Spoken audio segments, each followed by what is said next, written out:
Jangan lupa subscribe dan nyalakan lonceng notifikasinya. PKTV Grecek Beneh.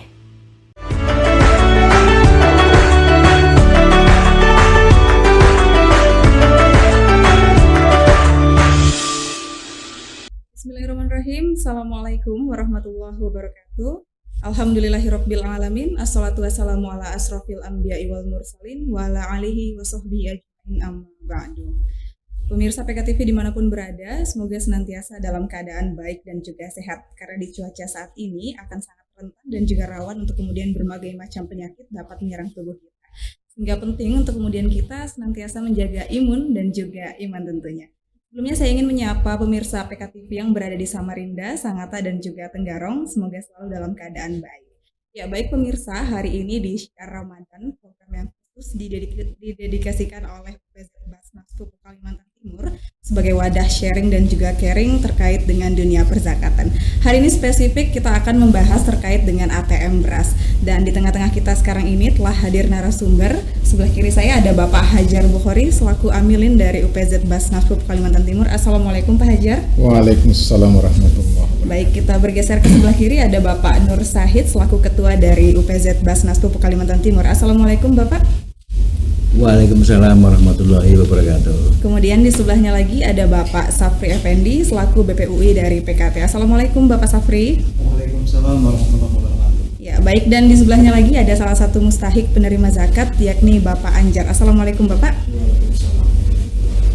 Ya, baik pemirsa sekalian, untuk menemani dan juga membersamai ibadah puasa kita sepanjang perjalanan ibadah ini dan menjelang berbuka nantinya, kita akan membahas terkait dengan ATM beras. Untuk pertanyaan perdana pertama, mungkin saya akan tujukan kepada Bapak Nur Sahid selaku Ketua dari UPZ Basnas Pupuk Kalimantan Timur. Bapak, kira-kira apa sih yang kemudian melatar belakangi sehingga UPZ Basnas Pupuk Kalimantan mengadakan ATM beras untuk mustahik? Terima kasih Mbak Nurul. Dari sebelum UPZ Basnas Pupuk Kaltim lahir, itu sudah ada namanya Las Pupuk Kaltim.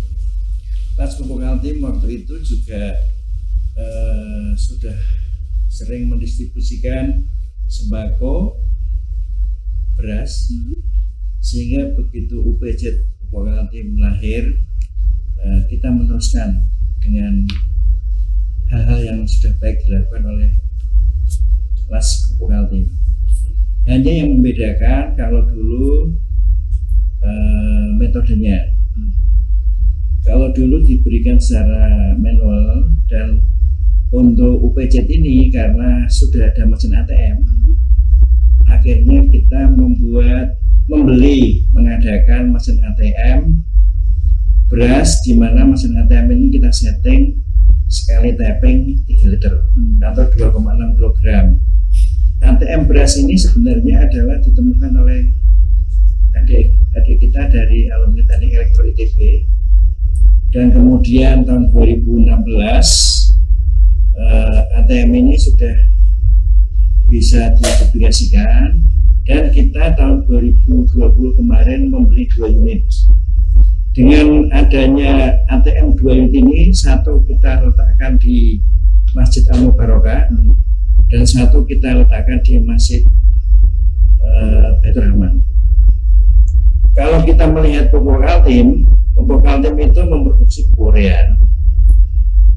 Sementara padi yang dikelola para petani itu menggunakan pupuk urea. Manusia seperti kita ini mengkonsumsi padi atau mengkonsumsi beras, sehingga UPZ menyediakan ATM beras, sehingga akhirnya sangat dekat hubungan antara pabrik pupuk urea dengan ATM beras, hubungannya sangat dekat sekali. Itu kira-kira filosofi yang mendasari itu. Oh baik, menarik ya mendengar statement dari latar belakang adanya pembentukan ATM beras. Kemudian Pak, selanjutnya kapan kira-kira UPZ Basnas Pupuk Kaltim mengoperasikan ATM beras untuk mustahik tersebut? Kita membelinya tahun 2020. Dari membeli 2 unit itu ya langsung kita memanggil teknisinya dari Bandung, dan kemudian setelah uji coba maka ya otomatis kita langsung operasikan. Jadi tidak pakai lama lah ya. Dan akhirnya Pak Hajar Bukhari dan Pak Saperi ini yang nanti akan menjelaskan sulit tidaknya mengoperasikan liku-likunya seperti apa, nanti silakan ditanya. Intinya dari UPZ kami bisa senang hati karena bisa berkontribusi untuk para mustahik kita di sekitar Pupuk Kaltim untuk ATM beras ini. Cukup Bapak? Cukup. Oke, ya karena tadi sempat di-spill ya bagaimana kemudian untuk pengoperasian ATM berasnya sendiri, maka saya akan langsung ke Pak Hajar Bukhari nih. Bapak, kira-kira berapa liter daya tampung beras untuk 1 unit ATM beras milik UPZ Basnas Pupuk Kaltim dan berapa jumlah mustahik penerima manfaat pada saat pendistribusian beras tersebut? Baik, terima kasih Mbak Nurul. Bahwa ATM beras yang kita punya, yang UPZ punya itu yang dimiliki itu ada 2 unit. Kebetulan itu yang paling banyak daya tampungnya. Itu sekitar 240 kg sampai 245 kg beras. Dan kalau kita distribusikan kepada mustahik itu, jadi setiap mustahiknya memperoleh 3 liter atau setara dengan 2,6 kg beras. Jadi sekitar 80 ya, 80 orang mustahik setiap hari Jumat yang kita distribusikan itu. Dan biasanya kalau mustahiknya lebih banyak yang datang, maka kita harus mengisi ulang ATM berasnya itu, karena bisa sampai 90 atau 95 orang yang datang di Masjid Al-Mubarakah. Nanti di Masjid Baitur Rahman ada Pak Sapri yang bisa menjelaskan lebih lanjut. Oke, cukup Pak. Oke. Ya, Bapak berkenaan dengan mustahik gitu ya, ketika kita berbicara tentang mustahik, kira-kira sampai saat ini tuh sudah berapa banyak mustahik yang terdaftar sebagai penerima manfaat dari ATM beras itu sendiri, Pak? Kalau yang terdaftar ada 540 yang di Al-Mubarak, karena waktu ketika pandemi datang itu banyak sekali yang mendaftar dan memang kita memberikan kepada mereka dengan jumlah itu. Tapi setelah pandemi berangsur pulih, maka jumlah yang mengambil beras itu makin berkurang. Jadi sekitar 140 sampai 130 yang mengambil di Masjid Al-Mubarak. Oke Pak, kemudian dari sekian banyak mustahik penerima manfaat ATM beras gitu ya, kapan mereka dapat mengambil beras di ATM dan bagaimana teknis pendistribusiannya? Mustahik itu yang datang kami sudah keluarkan dari mesin ATM-nya itu dalam bentuk bungkusan ya, sudah kita bungkuskan, sudah kita siap dibagikan. Kalau mereka datang itu setiap 2 minggu sekali. Jadi ada misalnya datang di minggu pertama, maka di minggu kedua dia tidak mendapatkan, tetapi pihak lain, orang lain ya, mustahik yang lain. Di minggu ketiga baru mereka dapat lagi, begitu seterusnya. Jadi ada yang dapat di minggu pertama, minggu ketiga. Ada juga yang dapat minggu kedua, Jumat kedua, dan Jumat keempat. Begitu Mbak. Jadi harapannya akan seimbang gitu Pak ya untuk pendistribusiannya sendiri ya. Baik Mbak. Oke. Mungkin Pak Hajar sendiri, apakah ada donatur tetap nih untuk pengisian ATM berasnya? Donatur tetapnya ada Pak Rahmat Pribadi, beliau adalah Direktur Utama PT Pupuk Kaltim yang mendonasikan 5 juta rupiah setiap minggu ketiga, Jumat ketiga. Jadi ATM beras ini kan ada 4 Jumat ya, kalau kita isinya itu ya Jumat 1, 2 itu diisi oleh UPZ. Kemudian Jumat ketiga itu donasi dari Pak Guru. Dan Jumat keempat itu dari UPZ lagi, begitu terusnya Mbak. Selain Pak Rahmat ada lagi kah donaturnya Pak? Sementara kalau yang dari dana zakat yang muzaki itulah yang menerima, yang menyerahkan. Oke. Nambahin. Iya, boleh silakan. Dengan adanya donasi dari Bapak Rahmat Pribadi ini menunjukkan bahwa ATM beras kita didukung penuh oleh top manajemen Pupuk Kaltim. Ini adalah sesuatu yang membanggakan. Kami berharap bahwa kegiatan seperti ini akan bertahan lama. Itu harapannya Pak ya? Ya. Oke. Ya, baik, saya kembali ke Pak Hajar lagi ya. Bapak kira-kira ada nggak sih kendala dan suka dukanya gitu ketika mengurus ATM beras di UPZ Basnas Pupuk Kalimantan Timur? Kendala teknis, alhamdulillah tidak ada yang terlalu berat. Rata-rata yang terjadi itu adalah ketika kartu masternya itu atau mastercardnya itu over limit, karena satu kartu itu dibatasi 5.000 liter. Ketika sudah mengeluarkan 5.000 liter, maka tidak bisa lagi mengeluarkan liter yang ke 5.001. Jadi maksimum 5.000 liter. Nah, kalau itu terjadi, paling kita format ulang dan kita setting ulang, insya Allah udah normal lagi. Yang kedua, kemungkinan errornya mesin itu adalah ketika sensor yang mengeluarkan jumlah berasnya itu sebesar 3 liter itu kotor, maka dia tidak bisa membaca dan otomatis beras tidak bisa keluar. Tapi selama ini alhamdulillah kita bisa selesaikan. Kalau yang agak berat, kebetulan ini kan kita bisa melakukan perbaikan atau teknisnya dari Bandung melakukan secara online. Jadi kalau ada yang error dan memang saya tidak bisa tangani, maka saya minta bantuan dari teknis yang ada di Bandung. Oke, jadi di format ulang Pak ya sebagai upaya maintenance-nya. Iya. Kemudian pernah nggak sih Pak mungkin satu waktu gitu mesinnya mengalami mati total gitu? Kalau mati total alhamdulillah belum. Cuma kalau errornya itu pasti. Biasa lampu merah, indikator errornya itu menyala dan itu sudah kita matikan kemudian kita hidupkan tetapi tetap tidak mau, maka itu kita minta teknis yang dari Bandung. Oke, iya. Baik, terima kasih sebelumnya Pak Hajar. Mungkin saya bergeser ke Pak Nur ya. Pak Nur sebagai ketua juga apakah turut mengoperasikan ATM beras itu Pak? Saya yang mengoperasikan saya serahkan kepada Pak Hajar yang di Masjid Al-Mubarok dan Pak Saperi yang di Masjid Baitur Rahman. Oh gitu Pak. Ini saya tidak mengoperasikan, cuman saya ikut memantau aja bahwa peralatan masih berjalan dengan baik. Oke, Bapak mungkin selama pemantauan itu mungkin turut ada suka dan dukanya juga nggak Pak? Saya amati Pak Hajar ini kayaknya suka terus. Pak Saperi juga belum pernah mengalami. Oke. Jadi belum ada dukanya Pak ya, alhamdulillahnya suka terus berjalan selama ini. Oke, baik. Mungkin saya ingin ke kedua Bapak boleh deh ya, Pak Hajar ataupun Pak Nur. Kira-kira ada nggak sih harapan ke depan untuk ATM beras ini Pak? Pak Hajar dulu. Kalau saya ATM beras itu mungkin suatu saat ketika teknologi makin maju, bukan hanya beras yang keluar, tapi mungkin udah makanan yang siap saji. Mungkin itu nasi pecel atau nasi kuning Pak, itu lebih bagus. Kalau sekarang kan kita masih mengambil berasnya, kemudian kita bawa pulang ke rumah, itu harus kita olah lagi. Itu kalau kalau kompornya misalnya tidak berfungsi kan otomatis berasnya tidak bermakna apa-apa. Tapi kalau ATM-nya itu mengeluarkan nasi kuning atau nasi pecel dan langsung kita konsumsi, itu kan luar biasa banget.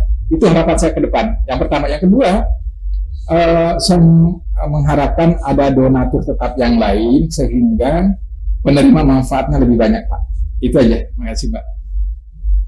Pak Nur mungkin Pak Sapri dulu. Oke, Pak Sapri. Pak Sapri mungkin ada harapan terkait dengan ATM beras Pak? Terkait ATM beras ini yang sudah berjalan seperti disampaikan Pak Nur, lebih banyak susahnya kita pada saat melihat mustahik yang datang pulang dengan banyak yang tidak itu kita tetap melakukan terbaik. Terus harapannya ya bisa kurang lebih sama yang disampaikan Pak Muri, bisa lebih ditingkatkan, lebih banyak yang mendapatkan manfaat ATM beras. Iya. Mbak Nur ada harapannya? Harapannya, jadi nanti kita evaluasi jumlah mustahik karena saat ini mesin itu hanya beroperasi seminggu sekali, hari Jumat berkah. Padahal berkah itu nggak hanya hari Jumat kan, hari Senin, Selasa, Rabu, Kamis juga berkah juga. Sehingga nanti kita lihat apakah masih tetap hanya hari Jumat saja atau ditambah harinya. Itu tentu dengan melihat jumlah mustahik dan jumlah donatur beras. Harapan kami donaturnya semakin bertambah dan bisa mengcover mustahik-mustahik yang lain. Oke, itu harapannya Pak ya. Iya. Oke, mungkin saya ingin bergeser spesifik ke Bapak Sapri Effendi gitu ya selaku BPUI dari PKT. Dari apa yang sudah kemudian tadi dibahas terkait dengan ATM beras, Pak, apakah kemudian pengelolaan ATM beras di Baitur Rahman juga teknisnya sama seperti yang terjadi di Al-Mubarokah? Teknisnya kurang lebih sama ya. Jadi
kapasitas satu kali itu biasanya ditambah itu.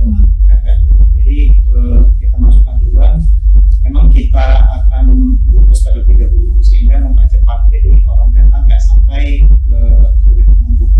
Jadi waktu distribusi itu biasanya nggak ada salat sampai menjelang asar. Nah, jadi selain yang terdata di sini, yang terdata sudah didata tetap itu sering juga masyarakat yang dari Brebes atau dari mana datang dan layak terima itu dikasih juga. Seperti itu. Oke. Nah Pak, apakah kemudian di Masjid Baitur Rahman sendiri itu ada berapa unit kira-kira ATM berasnya? Di Baitur Rahman 1 unit. 1 unit. Ya, kapasitas sama dengan yang di Kampung Barat. Oke, ya mungkin saya mau bergeser ke salah satu mustahik dari penerima manfaat zakat beras ya, Bapak Anjar. Bapak Anjar sendiri kira-kira sebagai penerima manfaat dari ATM beras nih Pak, apakah kemudian ini cukup membantu Bapak? Sangat membantu sekali. Sangat membantu Pak ya. Kalau bisa ya ditambah ya. Tambah lagi, boleh ditampung sarannya Bapak-Bapak. Ya, nanti kalau durasinya cukup dan Kira-kira sudah berapa kali ya untuk mendapatkan beras tersebut? Sudah mulai dari awal saya mendapatkan, Pak. Dari tahun berapa itu Pak? Saya nggak tahu ya berapa tahun berapa. Jadi saya mendapat. Tapi tidak pernah absen begitu Pak ya, secara berkala akan terus mendapat beras seperti itu ya. Oke ya. Iya, mungkin Bapak dari pengelola ini ya UPZ, saya mau bertanya apakah kemudian kategori dari para mustahik itu seperti apa sih agar kemudian bisa mendapatkan beras? Mungkin ke Bapak Hajar dulu. kalau ketentuan yang bisa dikategorikan mustahik itu adalah mereka yang pertama miskin, yang untuk ATM beras khusus ya, miskin atau fakir. Kalau orang fakir itu adalah mereka yang tidak mempunyai pekerjaan tetap dan tidak mampu memenuhi kebutuhan hidupnya secara layak, itu yang fakir. Kalau yang miskin, mereka punya pekerjaan tetapi penghasilannya itu tidak mampu memenuhi standar hidup yang layak, sehingga kategori inilah yang kita prioritaskan untuk mendapatkan beras dari ATM. Kemudian ada juga orang-orang lansia yang hidup sendiri, entah itu laki-laki atau perempuan, dan ada juga memang yang janda kita kasih, tetapi dengan catatan bahwa usianya lebih dari 40 tahun. Jadi bukan janda yang masih muda, yang masih segar, yang bisa bekerja aktif. Tapi kalau yang sudah tua, sudah jompo, itu wajib kita kasih imba menurut. Jadi seperti itu ya kategorinya sebagai penerima beras Pak ya. Iya. Oke, mungkin saya mau bergeser ke pengelola yang di Baitur Rahman nih Pak. Kira-kira untuk Baitur Rahman sendiri daerahnya dalam merekrut orang-orang yang berhak menerima zakat beras gitu ya, apakah ada ketentuan daerah, misal nih harus dari Kelurahan Gunung Elai kah atau dari Kelurahan Api-Api yang bisa direkrut oleh Baitur Rahman? Seperti apa itu Pak? Melihat di kapasitas yang bisa kami berikan di setiap pekannya ya. Jadi memang untuk saat ini daerah yang terdekat dengan Baitur Rahman. Jadi masing-masing itu yang terbanyak itu lebih di atas 10 penerima itu di Pancasila dan Pancasila ya, Pancasila dan Gang Swakarya yang terdekat. Nah, setelah itu di kelurahan pilihannya masing-masing itu ada Masjid Asifah, ada Masjid Al-Amin, Al-Jihad, yaitu kami bekerja sama dengan takmir itu kita minta untuk pemerataan 10 orang yang masuk ULAPA yang betul-betul layak untuk mendapatkan beras ini. Jadi kami gandeng para takmir masjid, mereka kan yang lebih mengenal kondisi masyarakatnya warga. Oke, jadi seperti itu Pak ya. Oke, ya baik pemirsa dimanapun berada jangan kemana-mana karena setelah ini kita akan ada pariwara dan kita akan kembali lagi.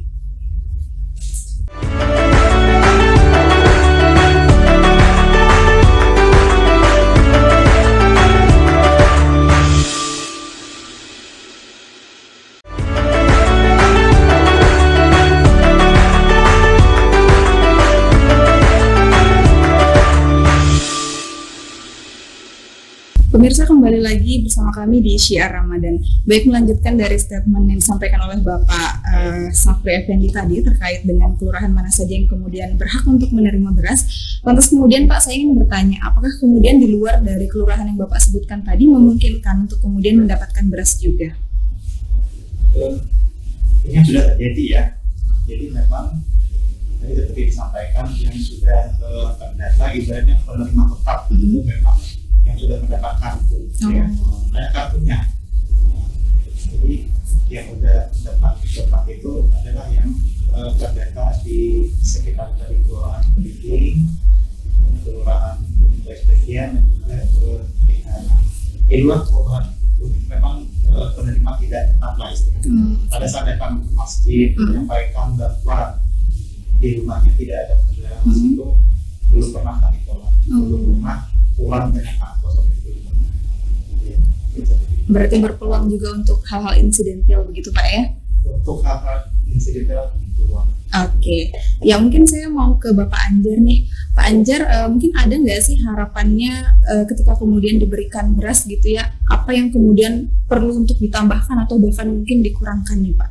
Ada nggak kira-kira? Ya, bisa sih. Kasih Ditambah lagi Pak ya. Oke. Ya, oke. Mungkin saya mau ke Pak Bukhari gitu ya. Pak Bukhari, ini kan Ramadan nih Pak ya. Tentu apakah kemudian beras-beras itu akan ditambahkan jumlahnya untuk kemudian didistribusikan Pak? Kalau jumlah liternya kita naikkan menjadi dari 3 liter menjadi 4 liter itu kan kita harus setting ulang mesinnya supaya nanti beras yang dikeluarkan itu berjumlah 4 liter. Itu dulu Mbak. Mungkin Bapak Nur Said mau menambahkan Pak? 3 liter, 4 liter. Intinya selama Ramadan, silakan settingnya dirubah Pak. Ajar ke 4 liter, karena ini juga bulannya penuh berkah ya. Iya Pak. Sehingga kita naikkan settingnya dari 3 liter ke 4 liter. Nah gitu. Berarti memungkinkan untuk kemudian ditambahkan Pak ya. Nah kira-kira sebenarnya daya tampung maksimal dari mesinnya itu sendiri berapa sih Pak? Kok sampai bisa dinaikkan 1 liter gitu? Mungkin Pak Hajar boleh menjawab? Daya tampungnya sih tetap aja 240 kg beras itu. Cuma kalau untuk menaikkan jumlah liternya penerimaan menjadi 4 liter, otomatis kita harus mengisi ulang ketika mesinnya itu sudah habis. Jadi kita harus isi ulang berasnya lagi. Jadi refill gitu Di Pak refill, ya? betul. Jadi kita isi ulang untuk memenuhi jumlah yang dibutuhkan mustahik. Oke. Nah Pak, saya mau bergeser ke Pak Safri lagi nih. Kira-kira nih Pak, dari para mustahik yang kemudian datang ke Baitur Rahman, ada nggak sih Pak yang diminta selain beras gitu Pak? Kalau yang ke Baitur Rahman ya, kalau terkait di ATM berasnya sih ya memang setiap hari Jumat kan beras yang diminta ya. Memang kalau kita di masjid ya segala macam banyak hal Mbak. Banyak ya Pak ya? Agak sedikit geser ya. Ini kan kalau di ATM beras itu sudah pasti ya. Selain itu memang kalau di masjid itu orang yang hidup di masjid pun ada, pas di rumah lagi berantem punya sekali 2 kali itu. Gitu. Hidup di masjid, jadi kalau pas orang ini kok 2 hari kelihatan tuh Baitur Rahman terbuka, terus ada orang asing yang nggak pulang-pulang nih, itu kita samperin, ditanyain, diajak komunikasi, oh rupanya lagi bermasalah. Betul, masalah hutang piutang. Mungkin nah ini pernah terjadi, mungkin Pak Boy masih di ras dulu masih ingat ya. Jadi suami istri karena hutang piutang berantem, suaminya nggak berani pulang, terus karena kita di masjid melihat ini berapa hari ada di sini mandi di masjid, tidur di masjid, diajak komunikasi, ternyata itu masalah hutang piutang. Alhamdulillah kalau nggak salah itu dulu diselesaikan oleh LAS. Jadi kami dari pihak masjid kerjasama dengan LAS akhirnya bisa bertemu, bisa rukun kembali. Salah satu contoh.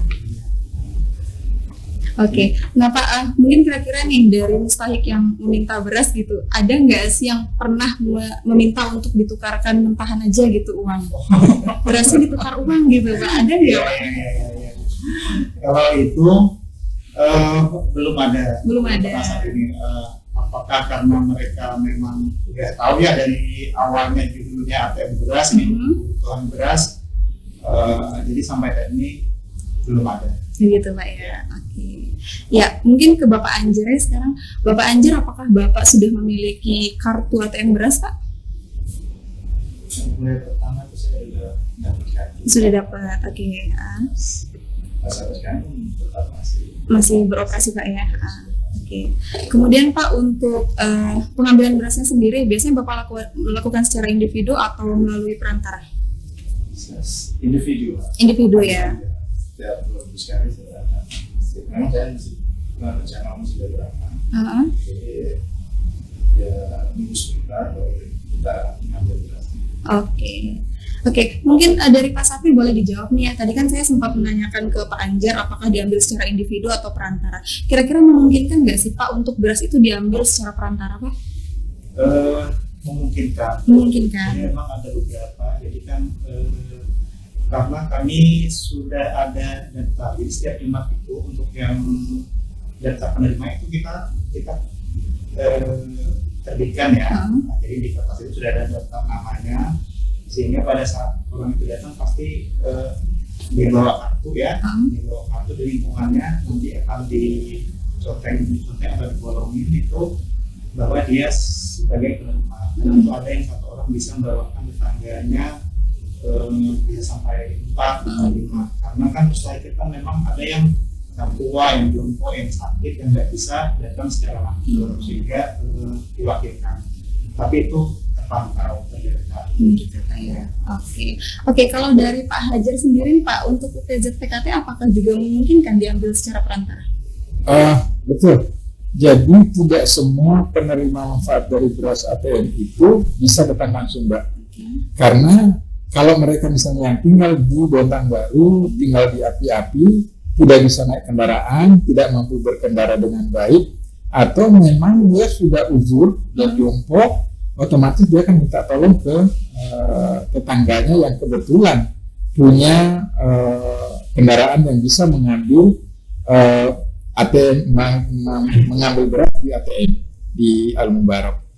Itu kalau di Masjid Al-Mubarak ada yang betul bilang Pak Sabri ada 4, kalau di sana ada sampai membawakan sampai 8 untuk tetangganya dibagi-bagikan, karena yang penting dia membawa kartu penduduk aslinya dari yang nama yang terdaftar di kami. Jadi kalau dia tidak membawa KTP asli, kita minta maaf, ini tidak bisa karena kita khawatirkan beras itu tidak sampai ke yang berhak. Begitu Mbak. Seperti itu ya. Jadi supaya untuk tepat sasaran maka perlu untuk dibuktikan dengan bukti begitu Pak. Betul. Ya. Tapi pernah tidak Pak satu waktu gitu ternyata kecolongan nih, orang yang seharusnya berhak menerima zakat ternyata malah terlempar ke orang lain gitu Pak? Pernah enggak?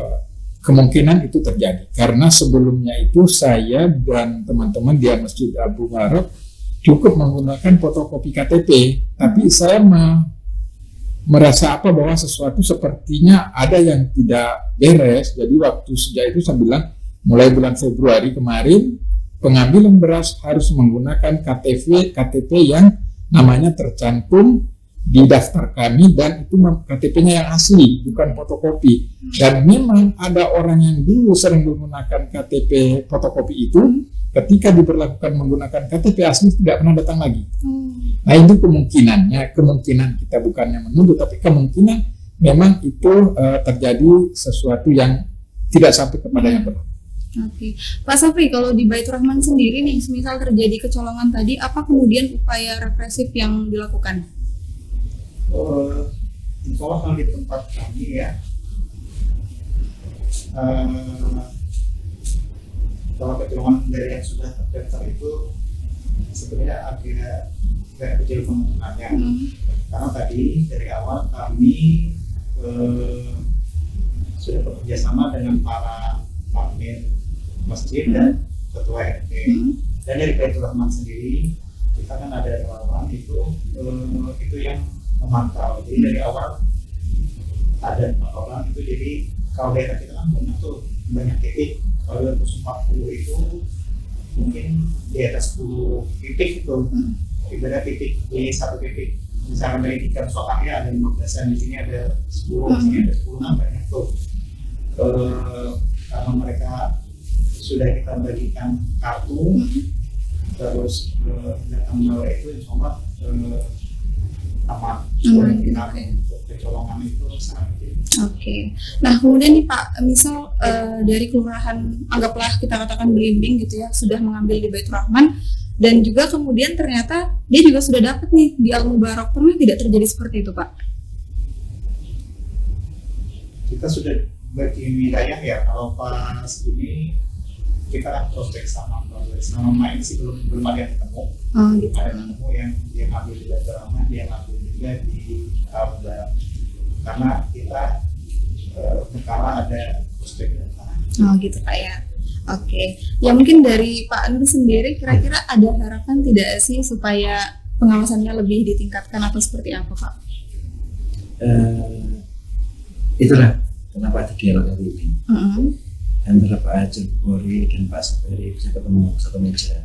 Ini bentuk evaluasi, bentuk koordinasi. Nanti kalau masih dirasa perlu, kita bisa diteruskan dalam bentuk yang lain, Pak Ajeng. Apakah nanti ada kayak rapat khusus antara dua orang ini? Karena evaluasi memang diperlukan. Sesuatu sistem kalau tidak ada evaluasi maka sistem itu menjadi tidak hidup. Begitu. Jadi seperti itu Pak. Dan apakah kemudian saran dari Pak Anjar di Lampung Pak untuk mungkin menambahkan jumlah beras untuk didistribusikan? Selama Ramadan ini tadi sudah saya setujui naik jadi 4 liter nanti. Dan apakah memungkinkan satu orang mendapatkan 2 kantong plastik beras?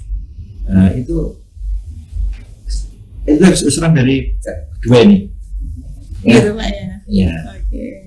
Ya mungkin harapan lainnya ada lagi Pak? Ya. Intinya selama Ramadan ini memang bulan berkah ya, dibuat yang sesuatu yang berkah Pak Hajar, Pak Saperi. Siap. Gimana Seperti itu Pak? Oke, mungkin saya mau bergeser ke Mustahik Bapak Anjar untuk terakhir menutup nih Pak ya. Kira-kira ada nggak sih Pak harapan untuk badan-badan pengelola zakat ini Pak?